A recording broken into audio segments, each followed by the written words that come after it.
Vou resumir a história da Bíblia. Vou focar nos eventos e alguns personagens mais citados. Não mencionarei tanto a doutrina da Bíblia, embora ela seja um livro religioso e sua principal função é a de testificar de Deus e de seu plano de salvação centralizado em Jesus Cristo. A Bíblia é, sem dúvida, o livro mais influente do mundo. A Bíblia é uma coletânea de escritos antigos que contém registros da comunicação de Deus com seus filhos e instruções para eles. A palavra Bíblia tem origem grega e significa os livros, embora geralmente pensemos na Bíblia Sagrada como um único livro, na verdade, trata-se de uma biblioteca divina reunida em um único volume. A Bíblia é um testemunho do amor eterno de Deus por seus filhos e de que Jesus Cristo é o Salvador do mundo. Verdadeiramente, Ele é o único caminho para a vida eterna e salvação. A Bíblia é composta de 66 livros e está dividida em duas partes, o Velho Testamento 39 livros e o Novo Testamento 27 livros. Seus autores provêm de várias origens, mas todos desejavam compartilhar o plano de Deus para a redenção de seus filhos. Esse plano centralizasse em Jesus Cristo, o Messias, a respeito de quem tantos autores do Velho quanto do Novo Testamento prestaram testemunho. O Velho Testamento foi escrito quase inteiramente em hebraico e é composto de livros que eram aceitos como escritura pelos judeus da Terra Santa, na época do ministério mortal de Cristo. Seus escritos inspirados incluem uma história do povo escolhido de Deus, desde Adão até cerca de 400 anos antes do nascimento do Messias, em Belém. O Novo Testamento foi escrito, em sua maior parte em grego, e é composto de textos que contêm o registro da vida de Jesus Cristo e seus ensinamentos. Também contém instruções de profetas e apóstolos para os membros da Igreja, após a ressurreição do Salvador. Vamos começar com o Velho Testamento. O primeiro bloco de livros é chamado de Pentateuco, pois são os primeiros 5 livros escritos por Moisés. Prelúdio, antes de eu começar a contar a história da Bíblia numa sequência cronológica, é preciso dizer o que aconteceu antes da criação deste planeta. A Bíblia tem várias passagens que indicam uma vida anterior a essa. Chamamos essa vida de vida pré-mortal. Deus nos gerou espiritualmente e lá aprendemos nossas primeiras lições. Em uma grande reunião com todos os filhos de Deus, o Pai apresentou seu plano de redenção. Ele criaria uma terra e nós deixaríamos a presença dele. Receberíamos um corpo físico e esqueceríamos a nossa vida com ele com a finalidade de sermos testados. Se passássemos no teste, voltaríamos à presença dele com um corpo perfeito e cheios de glória celestial. Jeová, nosso irmão mais velho, se voluntariou para ser nosso Salvador. Por meio dele poderíamos ser resgatados do pecado e da morte física e restituídos à presença de Deus. Ele ofereceria um sacrifício infinito e eterno, mas o plano englobava um risco real. Devido à liberdade de escolha no teste mortal, muitos poderiam se perder. Ainda que Jeová tivesse se oferecido, um segundo propôs um plano alternativo. Ele se chamava Lúcifer. Ele sugeriu alterar aspectos fundamentais do plano de Deus, como, por exemplo, a retirada da liberdade de escolha. Ele garantiu que salvaria todos. Exigiu, então, a glória e honra de Deus, já que achará uma alternativa superior.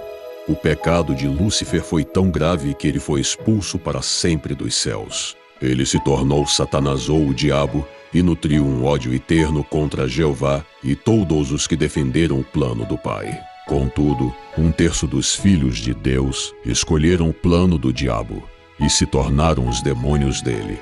Eles foram expulsos e vieram para esta terra que estamos. Eles se lembram do que houve nos céus e procuram nossa miséria. Eles têm ódio contra nós. Eles nunca terão um corpo físico e as experiências da mortalidade e nunca poderão ser redimidos. Eles nos tentam de diversas maneiras. No fim dos tempos, eles serão expulsos para as trevas exteriores. Gênesis, o primeiro livro da Bíblia, começa com a história da criação do mundo. Deus criou os céus e a terra em 6 períodos. Em cada período de tempo chamado dia, Deus faz coisas diferentes. Ao levarmos em consideração outras passagens de Escrituras, como as do Novo Testamento, fica claro que Jesus Cristo, como um ser de espírito pré-mortal, foi o Criador, seguindo as ordens de seu Pai celestial. Ele era conhecido como Jeová. Entretanto, temos o envolvimento direto do Pai Celestial na criação do homem e da mulher. O capítulo 2 de Gênesis menciona que essa parte da criação havia pelo menos 2 seres divinos envolvidos. Deus casou Adão e Eva para toda a eternidade, ordenou que tivessem filhos. Ele também os colocou no jardim do Éden, um lugar paradisíaco. Havia 2 árvores de suma importância lá.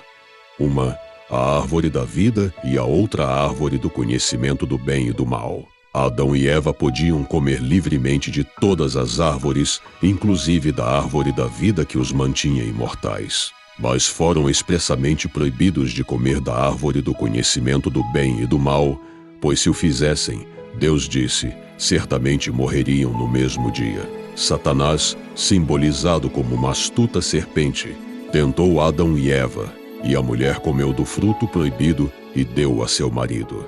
Ao comerem do fruto, seus olhos foram abertos e eles passaram a ter maior discernimento. Também se tornaram capazes de se tornarem pais da família humana, pois, conforme atestam outras passagens, se eles não tivessem estendido a mão e comido do fruto, não teriam sido capazes de gerar filhos mortais. Esse evento é chamado queda. A queda de Adão e Eva fazia parte do plano de Deus. Ela era necessária para dar início à mortalidade. Contudo, foi uma transgressão e Adão e Eva foram expulsos do jardim do Éden. Eles foram privados da presença de Deus e do fruto da árvore da vida. Eles precisaram aprender a cultivar a terra e também receberam mandamentos. Um desses mandamentos era o de oferecer as primícias de seus rebanhos. Adão veio a saber que esse sacrifício de animais era um símbolo de um sacrifício maior que seria feito no meridianos dos tempos pelo Senhor Jeová, quando ele se fizesse homem, como unigênito do Pai. Cada um foi batizado, recebeu o Espírito Santo e aprendeu o Evangelho de Jesus Cristo. Ele ensinou esse Evangelho a seus filhos e filhas. Entretanto, Satanás e seus anjos estavam sobre a terra e procurava destruir a família de Deus. Um dos filhos de Adão, chamado Caim, fez convênio com o diabo e assassinou seu próprio irmão, Abel. Caim foi amaldiçoado e ele foi expulso da presença de Deus para sempre. Alguns filhos de Adão e Eva eram obedientes aos mandamentos, outros não. À medida que as gerações passavam, o pecado se fazia mais presente. Mas Deus não abandonou seus filhos. Ele enviou anjos, profetas e revelou sua palavra em escrituras sagradas. Um rapaz chamado Enoque foi chamado para pregar a um povo muito iníquo. Ele se sentia desqualificado, mas Deus era com ele. Ele aprendeu sobre o plano de Deus e sobre Jesus Cristo, o Salvador. Tão poderosa foi sua pregação que muitos se arrependeram e se converteram. Eles se uniram em uma cidade que deram o nome de Sião. Com o tempo, justos se congregaram ali e Deus arrebatou a cidade inteira. As pessoas que ficaram sobre a terra continuaram a afundar na iniquidade. E Deus ordenou que Noé pregasse o evangelho do arrependimento.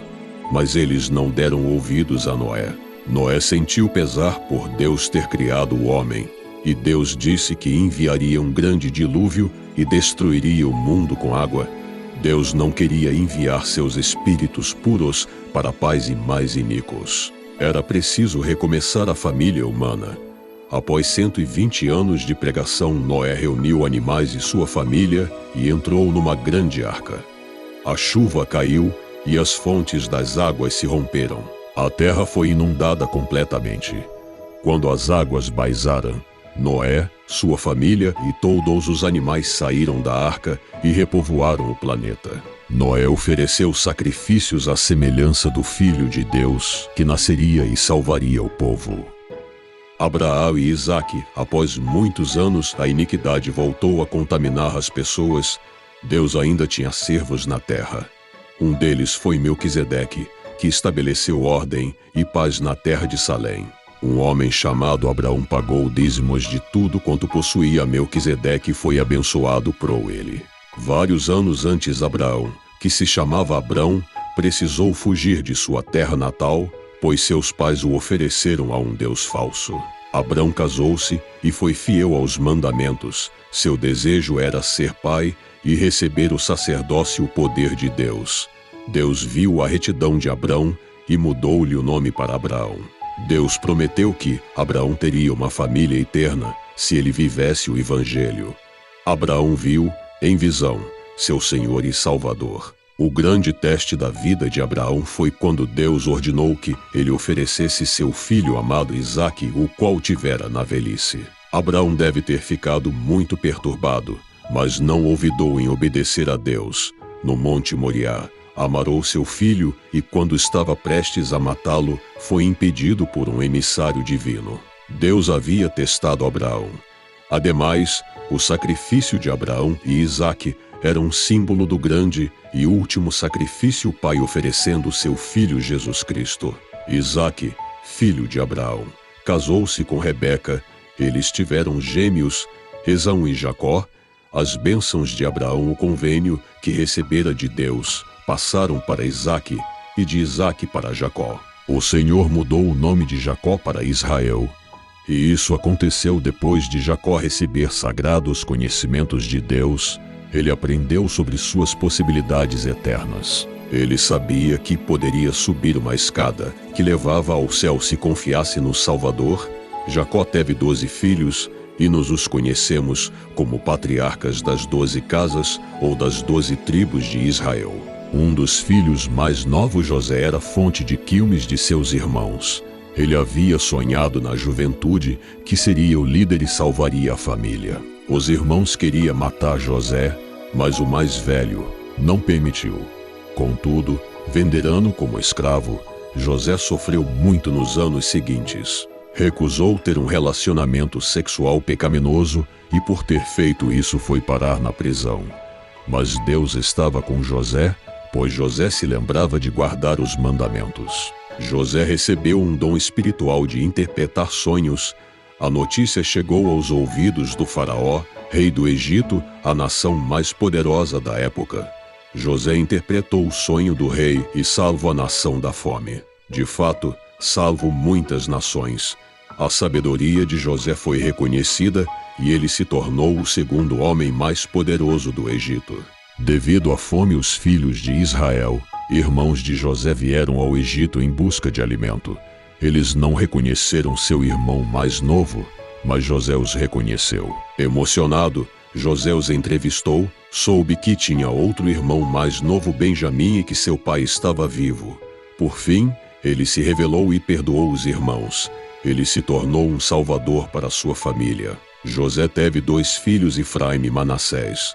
Quando Jacó estava bem velho, reuniu toda a sua família e abençoou seus filhos. Ele adotou Efraim e Manassés e lhes deu uma bênção também. Êxodo a Deuteronômios. Após muitos anos, uma nova dinastia se levantou no Egito, uma que não gostava do crescimento populacional dos descendentes de Jacó, os israelitas, e nem de suas crenças. Eles foram escravizados, e houve tentativas de reduzir drasticamente a população, matando-se os frágeis bebês. Mas uma das mães israelitas salva o seu pequenino, colocando-o numa cesta e lançando-o no rio.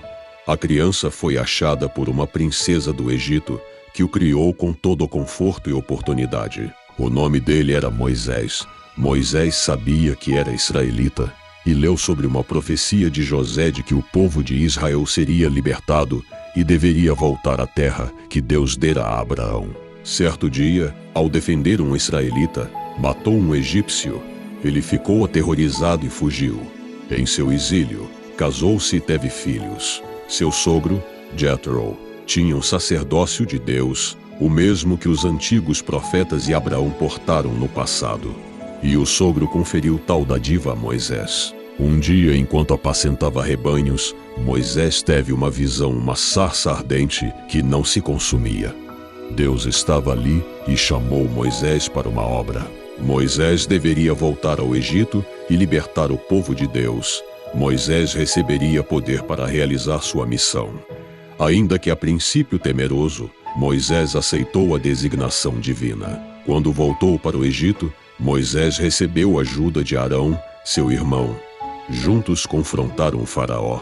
O rei do Egito não queria deixar os israelitas partirem.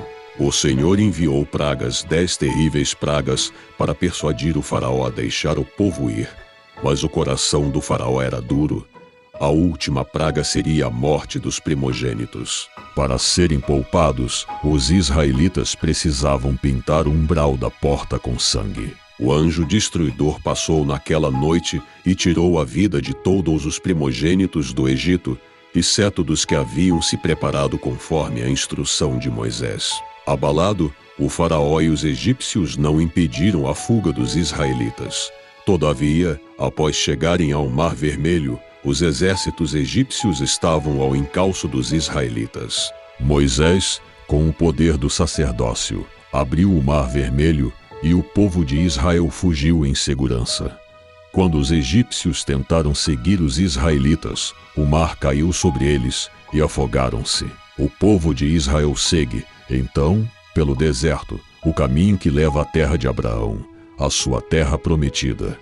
Mas eles começam a reclamar dos desafios da viagem e se rebelam contra os mandamentos. Quando espiam a terra prometida, a maioria teme e diz-se impossível herdá-la, pois já existe muita gente vivendo lá. Paralelamente, Moisés recebe instruções divinas no alto da montanha. Mas quando volta, o povo vê que haviam se desviado, construído um bezerro de ouro. Ele se entristece, destrói os mandamentos superiores que recebera de Deus. Deus amaldiçoa o povo e proclama que não entrarão na terra prometida até que toda aquela geração morra, com exceção de Josué e Calebe, 2 espias que não haviam duvidado do poder de Deus. Israel, como nação, passa 40 anos no deserto. Deus dá uma lei de ritos e ordenanças a eles que mais tarde seria conhecida como a Lei de Moisés. A lei é estrita para ajudar o povo a se manter firme na fé. Ela é simbólica, pois aponta para o futuro Messias. Moisés é ordenado a construir um templo móvel ou tabernáculo e lá sagrados rituais são feitos. O povo de Israel é constantemente abençoado. Deus envia pão do céu, o maná. Deus dá mandamentos, entre eles, os 10 mandamentos. Mas o povo é rebelde e facilmente cai em pecado. Apesar disso, Deus não se esquece de seu povo. Quando Balaão tenta amaldiçoar o povo de Israel, ainda que advertido a não fazê-lo, não consegue. Após os 40 longos anos de aflição, o povo está preparado para entrar na terra da promissão. Josué é o novo profeta e líder, já que Moisés havia sido levado por Deus. Tribo de Israel saindo de Jerusalém. Josué, Juízes, Jó e Rute. O livro de Josué começa onde o de Deuteronômio termina e com os israelitas acampados no lado leste do rio Jordão, prontos para entrar na Seis prometida. Depois que Moisés foi transladado e tirado dos israelitas, o Senhor orientou Josué a guiar os filhos de Israel à terra prometida. O Senhor assegurou a Josué que estaria com ele, e de fato estava. Com coragem e fé, os israelitas cruzam o rio Jordão em terra seca, pois de forma semelhante ao que acontecera no Mar Vermelho, o rio se abre. Os israelitas expulsam os iníquos moradores da região, mas alguns eles permitem ficar contrariando a ordem divina. Eles dividem a terra em 12 condados, segundo as tribos de Israel. Então começa o governo dos juízes. Os juízes são líderes militares, políticos e às vezes religiosos. O livro dos Juízes descreve um ciclo que se repetiu inúmeras vezes durante o reinado dos juízes. Como os israelitas não conseguiram acabar com as influências iníquas da terra prometida, envolverão-se em pecados e foram conquistados e afligidos por seus adversários. Após os israelitas clamarem ao Senhor pedindo ajuda, ele enviou juízes para libertá-los de seus inimigos. No entanto, os israelitas logo voltaram a pecar e esse ciclo se repetiu. O livro menciona o nome de 12 juízes que governaram Israel com diferentes graus de sucesso. O relato de Débora como juíza de Israel é único, considerando a sociedade patriarcal em que ela vivia. Gideão, como muitos que foram chamados e escolhidos pelo Senhor, achava que não tinha capacidade para liderar, mas como os israelitas confiaram no Senhor, ele e 300 soldados alcançaram a vitória sobre um imenso exército de midianitas. Sansão é outra figura notável no livro dos Juízes. Ele tinha uma força sem igual, mas Sansão acabou não conseguindo ajudar os israelitas por se envolver com o pecado. Na época dos Juízes, há uma personagem importante chamada Ruth, Moabita, que se tornou ancestral do Salvador Jesus Cristo. Noemi, o marido e os 2 filhos mudaram-se de Belém para a terra de Moabe por causa da fome. Enquanto estavam lá, o marido de Noemi morreu e os 2 filhos casaram-se com mulheres moabitas. Depois da morte dos 2 filhos, Noemi incentivou as noras a morarem com suas respectivas famílias para terem alguém que cuidasse delas. Uma das noras de Noemi, Ruth, decidiu ficar com ela. As 2 retornaram a Belém, onde um homem chamado Boaz, que era parente do marido de Noemi, ajudou a suprir as necessidades delas. Se você leu esse texto até aqui e você está desenvolvendo uma paciência de Jó, já ouviu essa expressão, paciência de Jó. O livro de Jó contém o relato de um homem íntegro que permaneceu fiel mesmo em meio a duras provações. A experiência de Jó nos convida a refletir sobre perguntas difíceis a respeito das causas do sofrimento, a fragilidade da existência humana e os motivos para crer em Deus mesmo quando a vida parece injusta. Ao longo de todas as suas provações, Jó manteve sua integridade e sua confiança em Deus, mesmo quando alguém o instou a amaldiçoar a Deus e morrer. Já que todos nós podemos sentir-nos como Jó num momento ou outro, esse livro nos oferece uma análise pungente de algumas das perguntas mais difíceis da vida. Jó presta seu testemunho do Salvador dizendo que sabe que ele virá e o redimirá e no fim, ele ressuscitará. 1 e 2 Samuel, 1 e 2 Reis, 1 e 2 Crônicas, Salmos, Provérbios, Eclesiastes, Cantares, Isaías, Jeremias e Lamentações, Esdras, Ester, Ezequiel, Daniel, Oséias, Joel, Amós, Obadias, Jonas, Miqueias, Naum, Abacuque, Sofonias, Ageu, Zacarias e Malaquias. Ana não podia ter filhos, mas ela prometeu a Deus que, se fosse mãe, consagraria o filho a ele. Ela dá à luz a Samuel. O menino ouve a voz de Deus ainda pequeno. Ele vem a se tornar um dos maiores profetas do Velho Testamento. O povo de Israel deseja imitar as outras nações e pedem a Samuel um rei. Eles não entendem que o rei verdadeiro de Israel é o Senhor Deus. Entretanto, o Senhor autoriza Samuel a escolher um rei. Sol, homem alto e belo, é ungido como o primeiro rei de Israel. No começo ele segue os mandamentos, mas a certa altura, ele de modo imprudente desobedece a Deus. Samuel unge um novo rei, um rapaz ruivo e desconhecido chamado Davi. Esse mesmo Davi, ainda moço, enfrenta o gigante Golias. Ele o derrota com habilidade. Com o tempo, Davi ganha fama e notoriedade e casa com a filha de Sol. Sol fica enciumado e atenta contra a vida de Davi. O fim trágico de Sol leva Davi ao poder. Sobre o rei de Davi, Israel cresce e floresce. Se torna uma nação poderosa, com grandes territórios e um exército temido. Davi recebe muitas revelações e escreve lindos versos. Muitos dos salmos são de autoria dele. Davi é habilidoso e o reino de Israel parece ter um destino glorioso. Entretanto, um segundo Golias aparece diante de Davi. Não um monstro de 3 metros de altura, com armadura e espada, mas uma frágil imagem que ele vê de seu telhado. A Golás da pornografia invade sua mente e coração. Devido aos maus pensamentos, Davi dá vazão a uma série de atos tolos. Ele dorme com a mulher, que viu se banhando. Ela engravida. Ela era casada, e o marido um dos servos mais fiéis do reino. ele manda colocar o rapaz na frente da batalha para que seja morto. A mulher se torna viúva e se casa com Davi. Davi tenta encobrir seu pecado, mas Deus sabe e envia o profeta Natã para clamar arrependimento. Davi perde sua exaltação. Seus lamentos profundos estão registrados em Salmos. A vida de Davi se torna muito difícil. Há rebeldia e morte em seu meio familiar.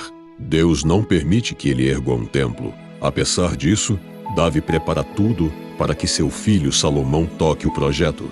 Quando Davi morre, Salomão começa a reinar. Seus muitos provérbios estão na nossa Bíblia. O reino prospera, o templo de Deus é dedicado. Israel está jubilosa e nações estrangeiras prestam homenagem. Entretanto, o sábio rei Salomão se torna tolo. Ele casa-se com muitas mulheres sem autorização divina e incorpora rituais e cultos estranhos no reino. A iniquidade reaparece. Quando Salomão morre, Roboão começa a reinar, mas o neto de Davi dá ouvidos aos jovens de sua idade. Em vez dos sábios, ele aumenta os impostos e o povo se rebela. Jeroboão acaba se desviando da retidão e institui uma falsa religião. Muitos justos entre as 10 tribos preferem migrar para o reino do sul. Começa a era de reis tanto no norte como no sul. Alguns reis são justos, outros muitos iníquos. Vários profetas surgem nesta época, advertindo o povo e os conclamando a guardar os mandamentos. Um desses profetas foi Elias. Elias causou uma seca de 3 anos e meio de duração. Reviveu os mortos, invocou fogo do céu e profetizou a queda do rei Acabe e sua esposa, Jezabel, que juntos governavam em iniquidade no reino do norte Israel. No fim ele é transladado por Deus e Eliseu fica em seu lugar. Com grande poder Eliseu procura ajudar o povo. Fogo. Ele também dividiu o rio Jordão. Eliseu também reviveu os mortos, instruiu Naamã a banhar-se 7 vezes no rio Jordão, a fim de ser curado de sua lepra. Fez com que a cabeça de um machado flutuasse e profetizou uma fome que durou 7 anos. Do mesmo modo fazem outros muitos profetas. De Isaías a Jeremias, o povo não se arrepende. O reino do norte acaba sendo destruído e os sobreviventes são levados cativos. Nunca mais se soube sobre o paradeiro deles. Daí se fala das 10 tribos perdidas de Israel. Isaías é um dos profetas antigos que mais falou sobre Jesus Cristo. Ele fala detalhadamente sobre o ministério do Salvador e de seu futuro sacrifício. Não é de se admirar, portanto, que o Novo Testamento e o livro de Mórmon citem tanto esse profeta. O reino do sul, que era onde Isaías ensinava, mergulhado em iniquidade, também está prestes a ser destruído. Isso aconteceu quando Zedequias reinava. A Babilônia destruiu a capital do reino, Jerusalém, e levou muitos presos, exceto alguns que fugiram, dos quais o livro de Mórmon conta. Daniel é um dos que foi levado preso para a Babilônia. Apesar de viverem longe da terra prometida, os israelitas conservam suas tradições. Daniel é livrado da cova de leões famintos e recebe muitas revelações. Inclusive, ele vê os últimos dias e a salvação final. Em um dos momentos em que Israel está cativa, Ester salva o povo de Israel com grande coragem. Ezequiel e outros profetas tanto advertem a Israel rebelde, como têm grandes visões sobre o futuro. Muitos ensinamentos do Velho Testamento estão se cumprindo hoje ou se cumprirão em breve. Jonas é um dos profetas mencionados na Bíblia. A história dele sendo engolido por um peixe é apenas parte das grandes lições do livro.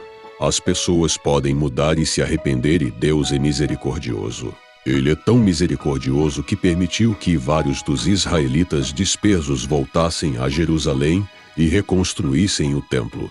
O último livro que temos no Velho Testamento é Malaquias. O profeta testifica sobre os últimos dias, inclusive que Elias o profeta voltaria e entregaria seu poder para que a terra não fosse feriado com maldição. Os evangelhos, Mateus, Marcos, Lucas e João, exceto por um período de independência, Na época do Novo Testamento, os judeus viveram como povo conquistado por mais de 500 anos. Uma revolta feita pelos Macabeus, uma família judia de patriotas, fez com que os judeus conseguissem sua independência cerca de 160 anos antes do nascimento de Cristo. Contudo, na época do nascimento de Cristo, Roma tinha conquistado Israel. O rei Herodes, também conhecido como Herodes, o Grande, que se casara com uma mulher da família dos Macabeus, foi nomeado por Roma para governar Israel. Os judeus se ressentiram do governo romano e esperavam ansiosamente pelo Messias prometido, o qual acreditavam que os livraria dos romanos. Como muitos judeus esperavam um Messias que os livrasse do governo estrangeiro, eles rejeitaram Jesus Cristo como seu Salvador. Evangelho significa boas novas. Os 4 primeiros livros do Novo Testamento são chamados de evangelhos, pois trazem as boas novas de grande alegria. Jesus Cristo nasceu, viveu, morreu e ressuscitou por nós. Os evangelhos testificam da vida e poder de Cristo. Cada autor tem um público em particular e realça eventos conforme seu enfoque. Por exemplo, Mateus deseja provar aos judeus que Jesus é o Cristo. Lucas já é mais abrangente, fazendo um relato mais minucioso e universal. Marcos é direto e sintetiza os acontecimentos para um público não judeu. João é mais pessoal, trazendo particularidades sobre o Senhor Jesus Cristo. Os relatos concordam em si e formam uma poderosa testemunha do ministério mortal de Cristo. Nos evangelhos aprendemos que Cristo era o Verbo, o grande Jeová que criou os céus e a terra. Aprendemos que Ele é o unigênito do Pai, o único Filho literal de Deus na carne. Maria, uma jovem de Israel, recebeu a visita do anjo Gabriel, que lhe disse que ela engravidaria e daria à luz ao Salvador. Ela era virgem e estava noiva de José. Mas o milagre aconteceu e ela engravidou. A prima dela, Isabel, idosa, não podia ter mais filhos. Contudo, o anjo Gabriel também lhe levou uma boa nova. Ela engravidou 6 meses antes de Maria e teve um filho chamado João, que seria conhecido como João Batista. A missão divina dele seria preparar o caminho de Jesus Cristo. O nascimento de Jesus ocorreu em circunstâncias verdadeiramente humildes, em Belém da Judeia. Não achando lugar para repousar, José e Maria acabaram num estábulo. Lá ela deu à luz ao Deus de Israel. Os pastores nas proximidades receberam visões de anjos e foram adorar o menino. Mais tarde reis trouxeram presentes e adoraram Cristo. Com medo e fúria, Herodes mandou matar todas as crianças de 2 anos ou menos, pois temia as profecias de um rei dos judeus. José e Maria fugiram para o Egito. Quando o perigo desapareceu, José recebeu ordem divina de voltar para a Palestina e estabeleceu-se em Nazaré. Os relatos falam pouco sobre a infância e juventude de Cristo. Sabemos que aos 12 anos ele era sábio a ponto de impressionar os doutores da lei reunidos no Templo de Jerusalém. Cristo cresceu em graça para com Deus e os homens e aos 30 anos de idade iniciou seu ministério mortal, que duraria 3 anos. Cristo foi até João e pediu para ser batizado. Ainda que relutante, por saber que Jesus tinha autoridade maior, João o batizou. No momento em que Cristo reemergiu, a voz do Pai veio dos céus testificando: "Este é meu Filho amado", e o Espírito Santo desceu no sinal de uma pomba. João Batista soube então que seu primo era o Messias a qual ele pregara que viria. A partir deste momento, João começou a direcionar seus discípulos para Jesus. O Senhor começou seu ministério após um longo jejum de 40 dias. Satanás veio tentá-lo, mas Cristo o venceu. Evidentemente, o diabo continuaria a importunar Cristo, tentando desviá-lo de sua missão, mas o Senhor sempre o venceria. A fama de Cristo se espalhou rapidamente. Seus ensinamentos poderosos eram acompanhados de milagres. O primeiro registrado foi transformar a água em vinho, um símbolo do poder dele de transformar vidas. Jesus curou os cegos, fez os leprosos limpos e fez os paralíticos andarem. Ele tinha poder sobre os elementos, mas ensinou que a fé era essencial para a realização do milagre. Embora tenha alimentado multidões com alimento físico, ele era o pão vivo que descia do céu. Ele ensinou que, se seus ensinamentos não fossem incorporados, de nada valeriam.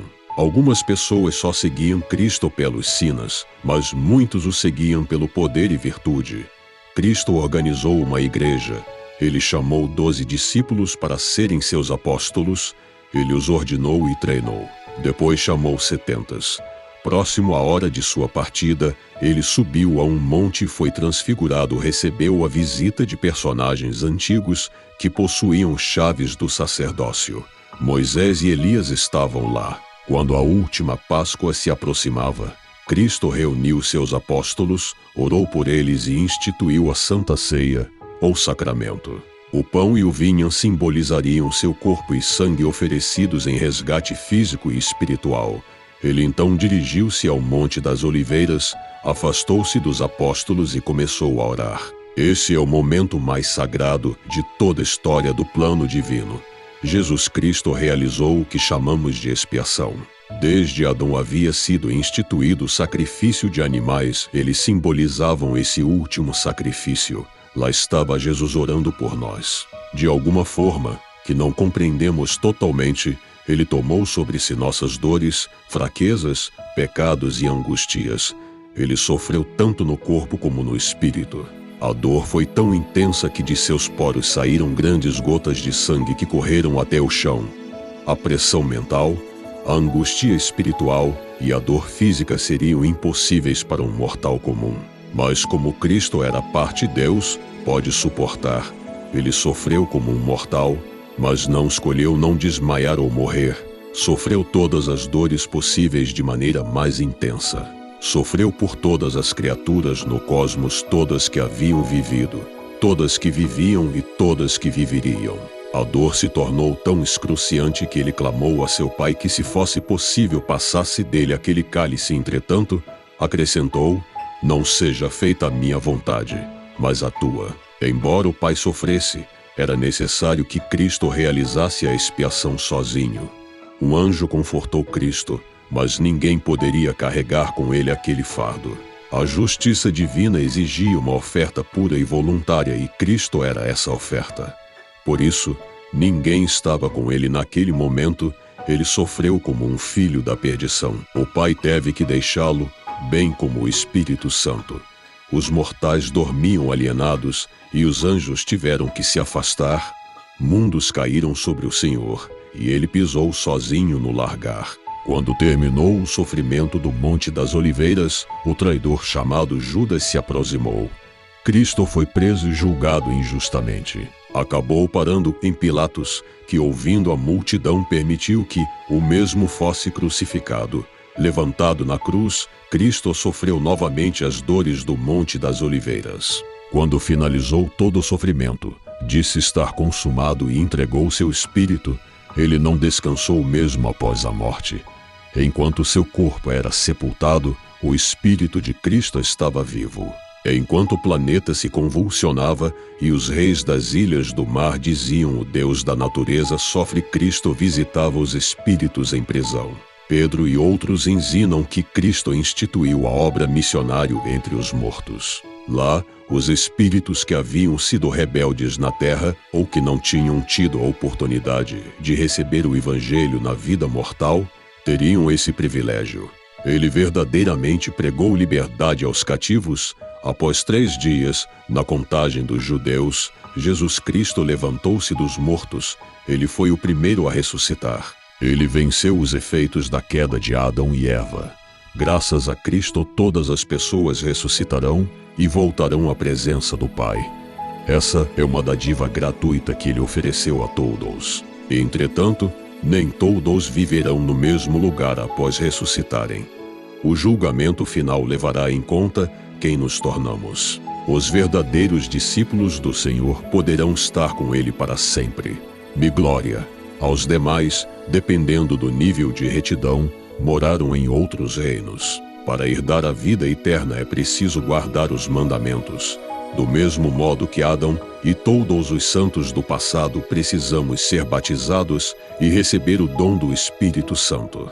Sem nos esforçar para viver de toda palavra que sai da boca de Deus, não podemos ter acesso a todas as bênçãos da expiação de Cristo. O pecado pode ser vencido pelo poder de Cristo, mas precisamos fazer nossa parte com fé e obras. Atos dos Apóstolos, Epístolas e Apocalipse. Um dos evangelistas, Lucas, escreveu um relato adicional, contando o que aconteceu com a Igreja de Cristo após a ressurreição do Salvador. Ele disse que Cristo subiu aos céus, após aparecer com seu corpo ressurreto a muitos.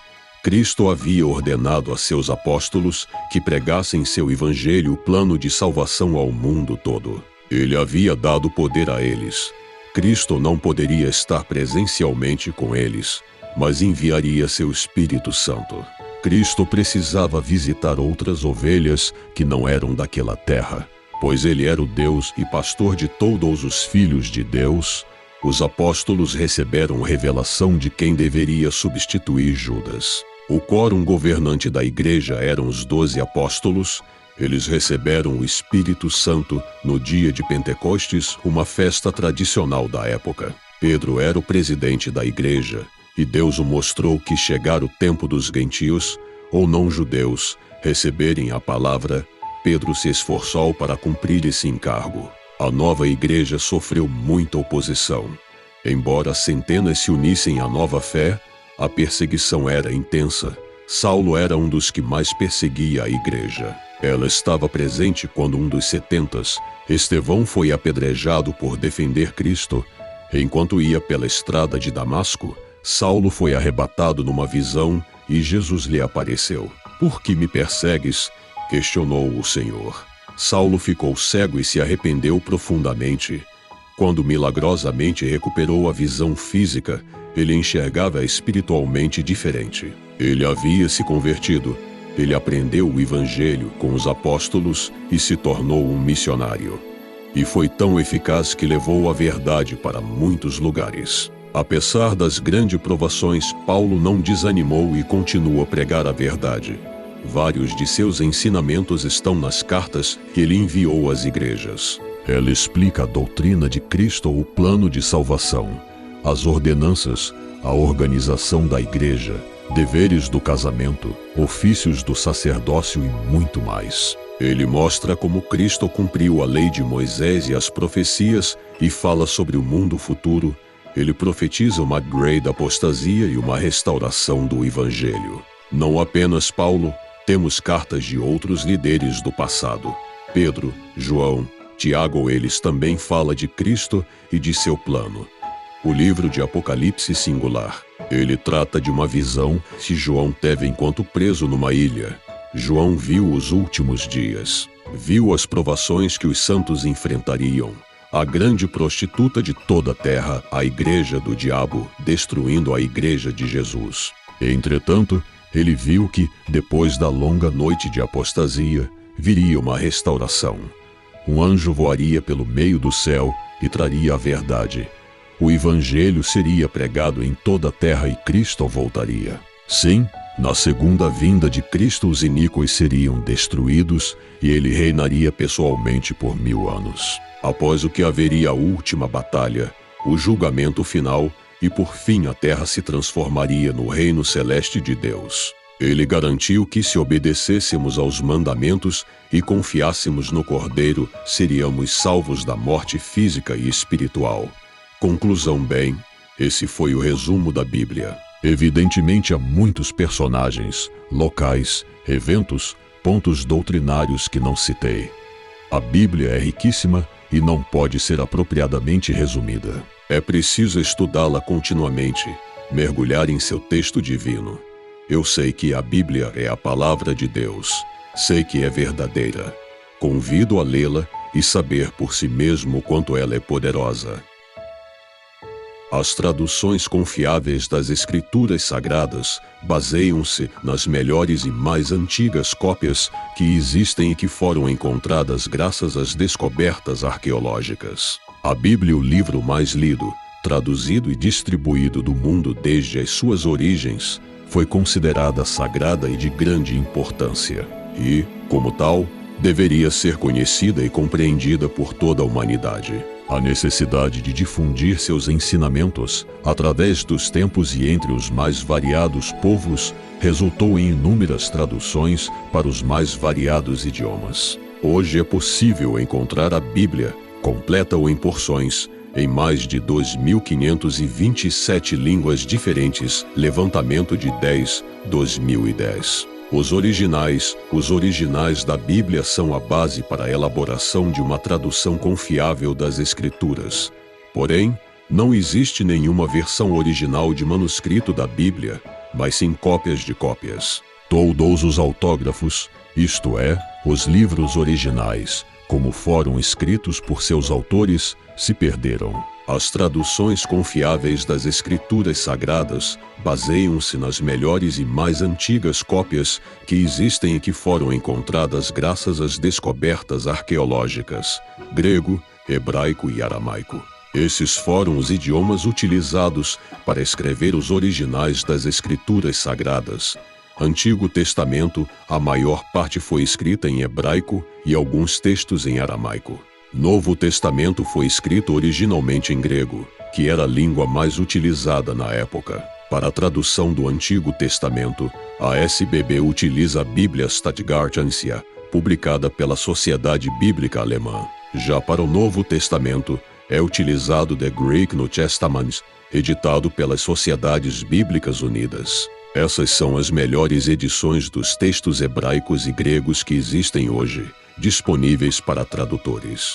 Antigo Testamento hebraico, muitos séculos antes de Cristo, os escribas, sacerdotes, profetas, reis e poetas do povo hebreu mantiveram registros de sua história e de seu relacionamento com Deus. Esses registros tinham grande significado e importância em suas vidas e, por isso, foram copiados muitas vezes e passados de geração em geração. Com o passar do tempo, esses relatos sagrados foram reunidos em coleções conhecidas por a lei, composta pelos livros de Gênesis, Êxodo, Levítico, Números e Deuteronômio. Os profetas incluíam os livros de Isaías, Jeremias, Ezequiel, os 12 profetas menores, Josué, Juízes, 1 e 2 Samuel e 1 e 2 Reis. As Escrituras reuniam o grande livro de poesia, os Salmos, além de Provérbios, Jó, Ester, Cantares de Salomão, Rute, Lamentações, Eclesiastes, Daniel, Esdras, Neemias e 1 e 2 Crônicas. Esses três grandes conjuntos de livros, em especial o terceiro, não foram finalizados antes do Concílio Judaico de Jania, que ocorreu por volta de 95 depois de Cristo. Os livros do Antigo Testamento foram escritos em longos pergaminhos, confeccionados em pele de cabra e copiados cuidadosamente pelos escribas. Geralmente, cada um desses livros era escrito em um pergaminho separado, embora a lei frequentemente fosse copiada em 2 grandes pergaminhos.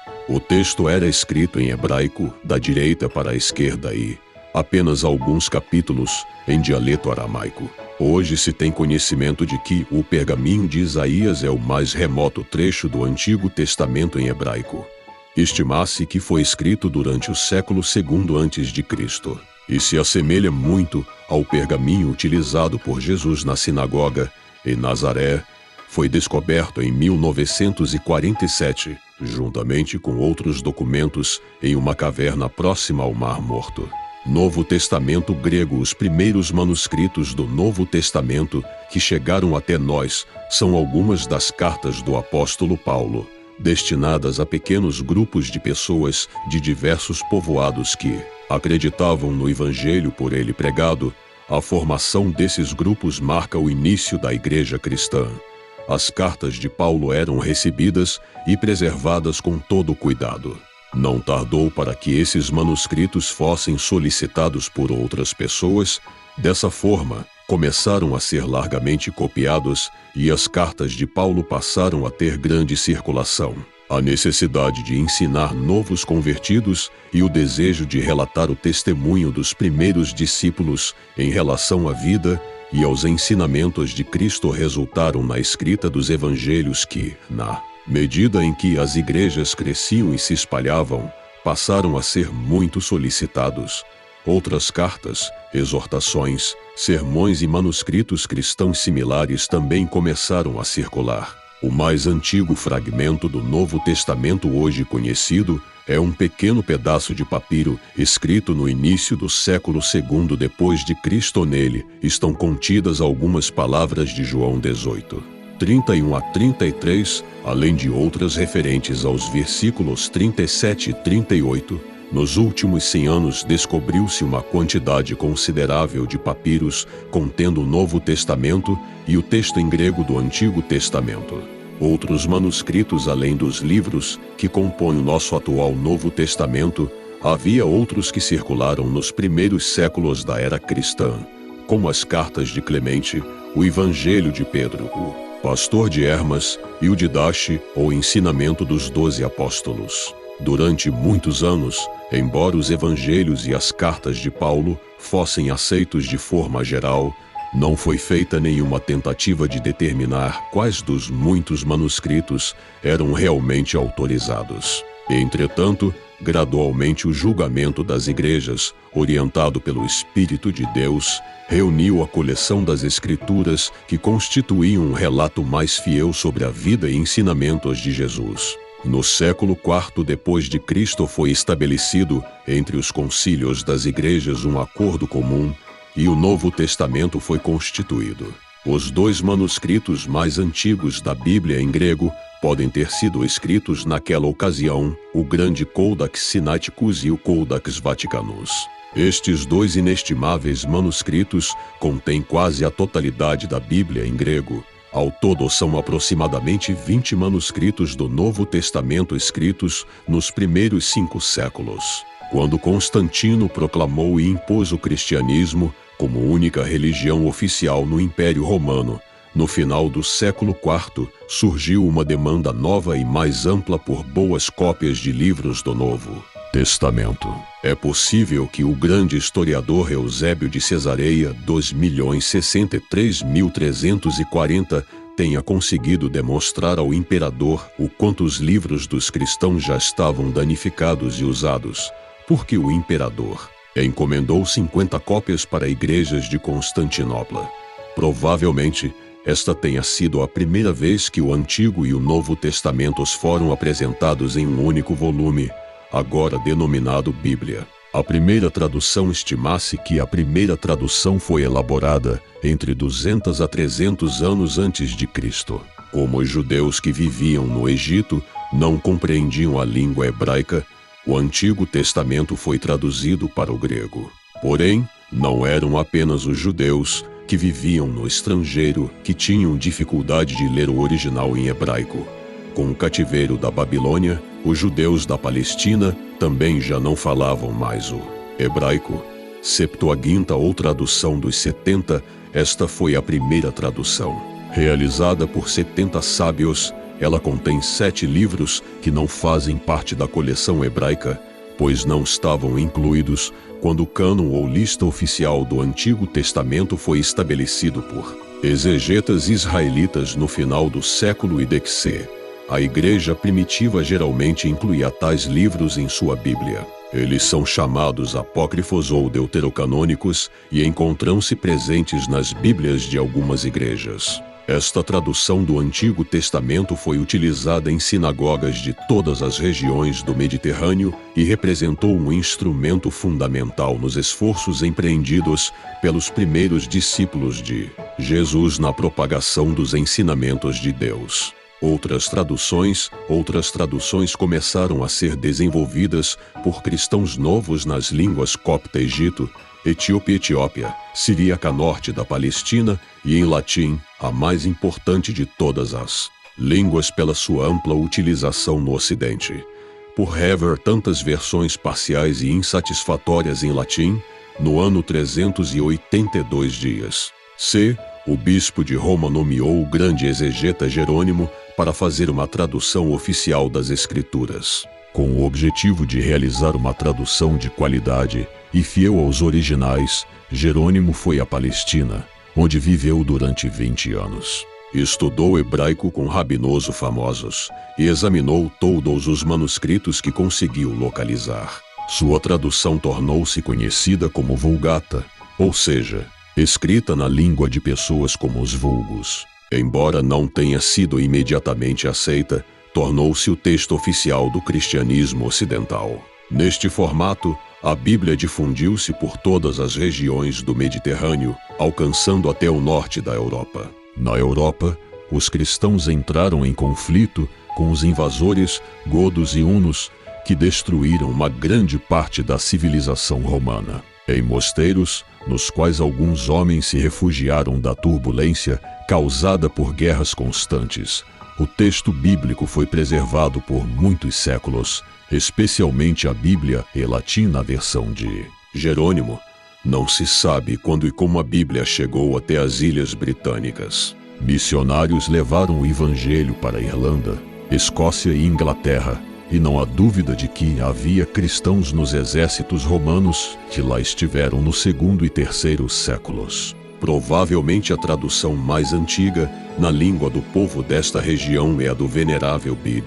Relata-se que, no momento de sua morte, em 735, ele estava ditando uma tradução do Evangelho de João. Entretanto, nenhuma de suas traduções chegou até nós. Aos poucos, as traduções de passagens e de livros inteiros foram surgindo. Primeiras escrituras impressas na Alemanha, em meados do século XV, um ourive chamado Johannes Gutenberg desenvolveu a arte de fundir tipos metálicos móveis. O primeiro livro de grande porte produzido por sua prensa foi a Bíblia em latim. Cópias impressas decoradas à mão passaram a competir com os mais belos manuscritos. Esta nova arte foi utilizada para imprimir Bíblias em 6 línguas antes de 1500: alemão, italiano, francês, tcheco, holandês e catalão. E em outras 6 línguas, até meados do século XVI, espanhol, dinamarquês, inglês, sueco, húngaro, islandês, polonês e finlandês. Finalmente, as escrituras realmente podiam ser lidas na língua destes povos. Mas essas traduções ainda estavam vinculadas ao texto em latim. No início do século XVI, manuscritos de textos em grego e hebraico, preservados nas igrejas orientais, começaram a chegar à Europa Ocidental. Havia pessoas eruditas que podiam auxiliar os sacerdotes ocidentais a ler e apreciar tais manuscritos. Uma pessoa de grande destaque durante este novo período de estudo e aprendizado foi Erasmo de Roterdã.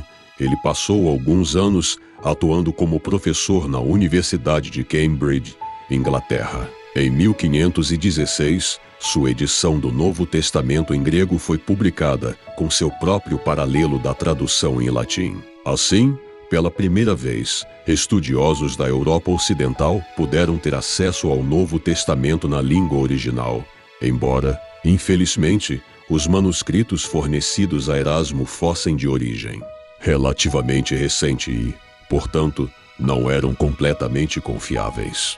Descobertas arqueológicas. Várias foram as descobertas arqueológicas que proporcionaram o melhor entendimento das escrituras sagradas. Os manuscritos mais antigos que existem de trechos do Antigo Testamento datam de 850 d.C. Existem partes menores bem mais antigas, como o papiro nasce do 2º século da era cristã. Mas sem dúvida a maior descoberta ocorreu em 1947, quando um pastor beduíno, que buscava uma cabra perdida de seu rebanho, encontrou por acaso os manuscritos do Mar Morto, na região de Jericó. Durante 9 anos, vários documentos foram encontrados nas cavernas de Qumran, no Mar Morto, constituindo-se nos mais antigos fragmentos da Bíblia hebraica que se tem notícias. Escondidos ali pela tribo judaica dos essênios no século I, nos 800 pergaminhos, escritos entre 250 a.C.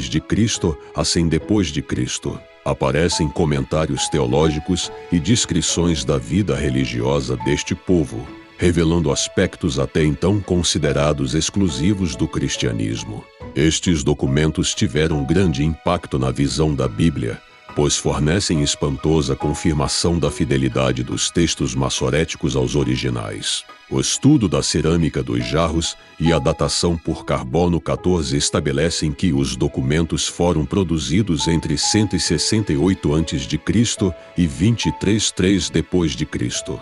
Destaca-se, entre estes documentos, uma cópia quase completa do livro de Isaías, feita cerca de 100 a.C.